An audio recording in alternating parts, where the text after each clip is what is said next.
Israel Iran സംഘർഷത്തെ തുടർന്ന് ടെഹ്റാനിൽ നിന്ന് ഒഴിപ്പിച്ച ഇന്ത്യൻ വിദ്യാർത്ഥികളുടെ ആദ്യ സംഘത്തെ നാളെ ഡൽഹിയിലെത്തിക്കും.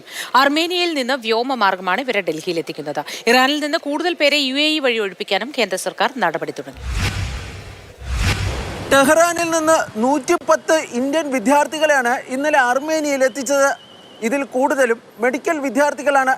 ഇവരെ നാളെ ഡൽഹിയിൽ എത്തിക്കുമെന്നാണ് കേന്ദ്ര വിദേശകാര്യ മന്ത്രാലയം അറിയിച്ചിട്ടുള്ളത്.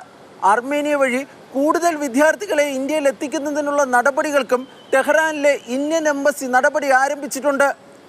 നിലവിൽ ഇറാന്റെ മുഴുവൻ വ്യോമപാതയും അടച്ചിട്ടിരിക്കുകയാണ്.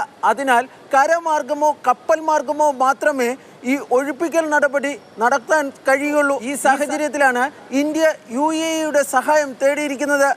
ഇസ്രയേലും ഇറാനുമായി നല്ല നയതന്ത്ര ബന്ധമുള്ള രാജ്യമാണ് UAE വിദേശകാര്യമന്ത്രിയുമായി കേന്ദ്ര വിദേശകാര്യമന്ത്രി ഡോക്ടർ S. ജയശങ്കർ ഇന്നലെ ടെലിഫോണിൽ ചർച്ച നടത്തിയിരുന്നു. ജോർദാൻ, ഈജിപ്ത് തുടങ്ങിയ രാജ്യങ്ങൾ വഴിയും ഇന്ത്യക്കാരെ ഒഴിപ്പിക്കുന്നതിനുള്ള സാധ്യതകൾ കേന്ദ്ര വിദേശകാര്യ മന്ത്രാലയം ആരായുന്നുണ്ട്.